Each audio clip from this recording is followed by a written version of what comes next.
back with another video. Micah's back with another video. Ooh, scratch that. What's going on, everybody?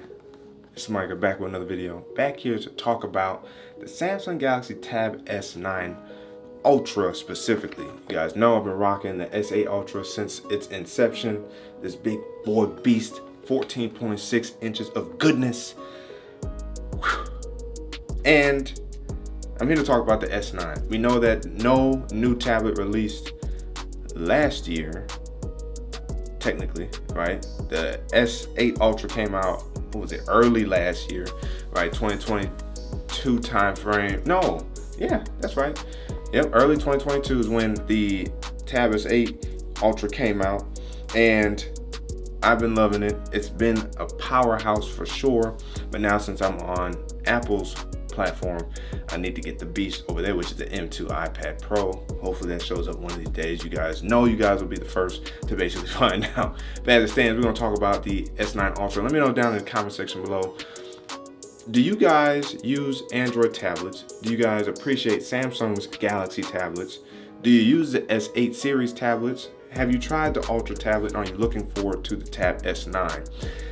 Android is a very murky space when it comes to tablets, so that's why I would like to get your thoughts down in the comment section below. So before we get into the S9, if you guys haven't already, make sure to like the like button, subscribe to the channel, notification bell, so my videos, so that way we can sit back and see what's cracking. Now let's get into the video, and upon hitting that record button, this is from Android Police. Shout out to them. They do a good job of covering tech news. Don't expect a lot of hardware upgrades in the Galaxy Tab S9 Ultra. So already they're saying not a lot of hardware upgrades.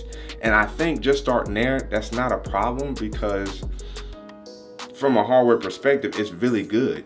Like, it's very, very solid. The only thing from a hardware perspective, in my opinion, before we even get into this article, because I don't know what's in here yet, is more RAM, and for the RAM to be usable when it comes to video editing or any form of editing nonetheless. Intensive work. It's great. It looks like a laptop. It's doggone just as big as a laptop when you consider 14.6 inches, just in a smaller body, if you will, with the detachable keyboard. But I definitely think that from a RAM memory perspective, and having 1 or terabyte options outside of 512 gigs would also do this justice in terms of this big behemoth of a tablet. Because otherwise, what's the point of having all this screen real estate and to attempt at putting in RAM and putting in a very good chip, since the 8 Gen 2 I think is going to be in this S9 Ultra, will be in this article, so we'll find out. But what's the point in all that? But then you can't really access all that power, or you're limited or throttled, bottlenecked by specific choices like that. So I think that will go a long way in terms of making this product so much better if they make those tweaks. Because from a body standpoint, external hardware, it's very solid. Screen's very solid. I would love 4K. That would be nice as well. Battery life is very phenomenal on this thing. So I think it's just those little tweaks that we could use for this tablet space that would really bump up the game. And let's get into the article here. Very lovely picture that they took. It's basically the same one I got. It really only, it only does come in one color, which is, what is it, graphite gray or whatever.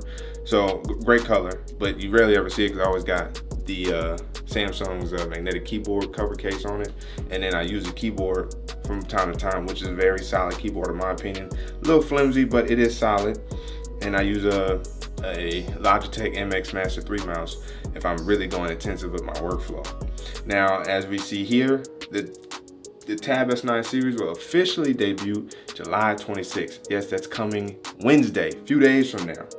And it's going to be coming alongside the Z Fold 5 and the Z Flip 5, which also again will have major improvements there. And if you guys want to see me talk about it, since I've used the Flip since its inception pretty much, I had the Flip 5G, the Flip 3, right, and the Flip 4. Let me know if you guys are definitely interested, because I could definitely kind of run through my thoughts on that and what I think of the Flip 5 for sure, and why I was actually going to kind of switch over to the Fold 5 before I actually made the abrupt decision to switch on over to iOS.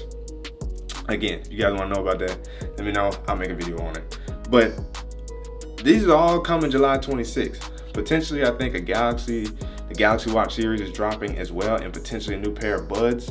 So we'll see. But at minimum, we're getting the fold and the flip and a new tablet. And here's some leaks at the renders from EV Leaks via 9to5 Google. So if we look at this first one here, looks pretty much the same. So it's not like anything's really changing from that perspective. And again, it doesn't really need to.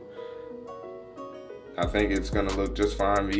As you guys see, a specs list, it shows it's powered by the 8 Gen 2, potentially the same name for Galaxy, like they did with the phones, right? When the phones released pretty much first with the 8 Gen 2, Samsung made a big deal to basically say they had it slightly customized for the Galaxy platform, which would have been the S23 series, and specifically the Ultra probably benefited the most of that.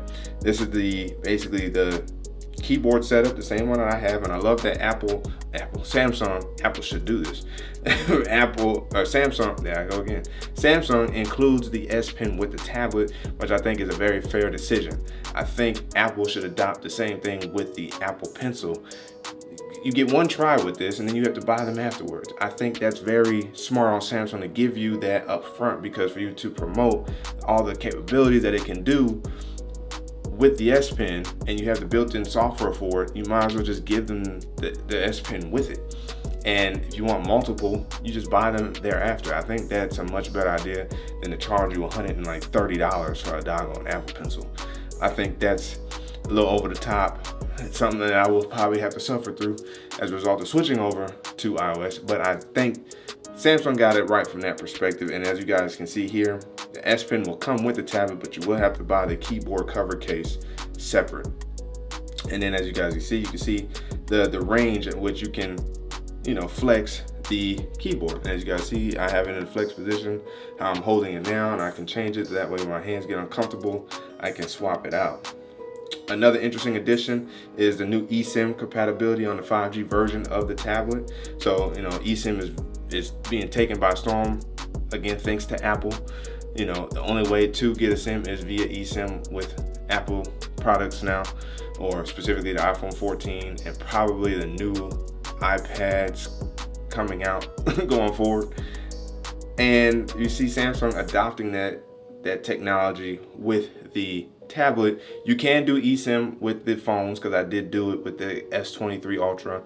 And amongst Samsung phones, like it might be with iOS devices as well, if you have the same product, swapping eSIM wise isn't really that hard. It only takes like a couple minutes at most, and it's kind of easier and less, intrusive from that perspective. And I do like it from that perspective. It still lacks in certain ways, but I really didn't have a problem with eSIM like that. It's just the fact that that's just your only option on iOS. Whereas Samsung, I believe you still have a physical slot, as it says here. And then it says the cellular version of the S8 Ultra only supported physical SIMs. So yeah, new technology for the tablet platform for Samsung. There's a new 8 megapixel ultra wide rear sensor on the back, along with the same 13 megapixel primary camera from the last gen model. I think for me, when it comes to the cameras on the tablets, not a big deal. Although the one caveat is when they work good, they're super solid, and I only saw that via the iPad Pros. I was watching iPhone Dude's videos.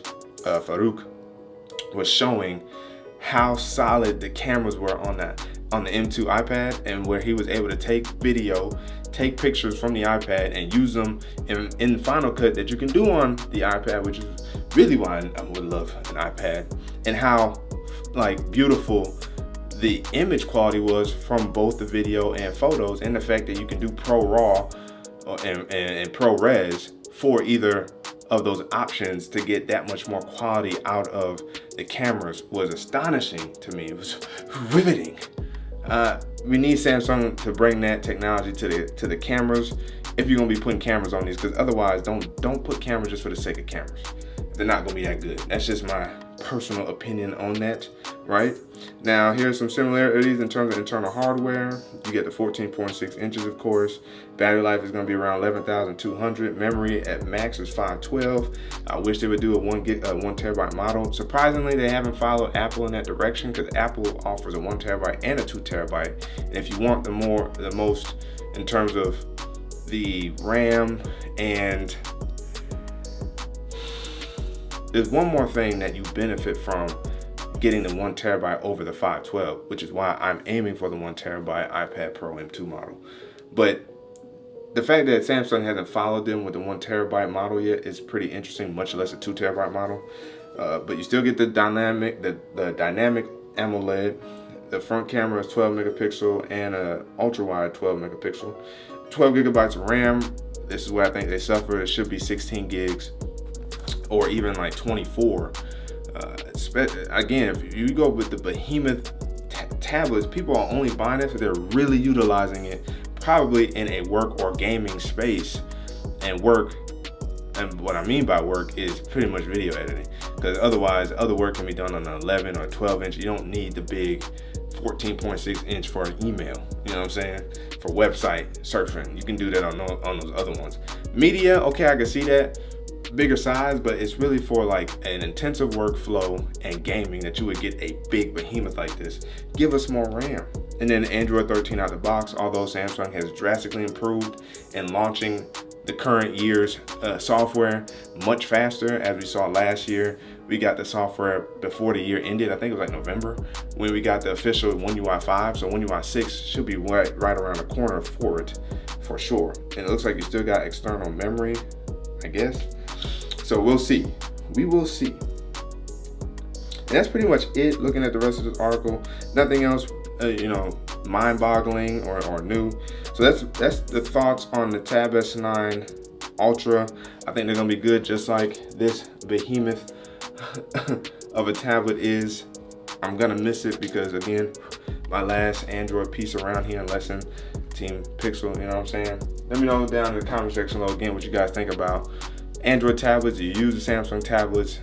What should Android or Samsung or Google specifically do to try to help breathe more life into the tablet space?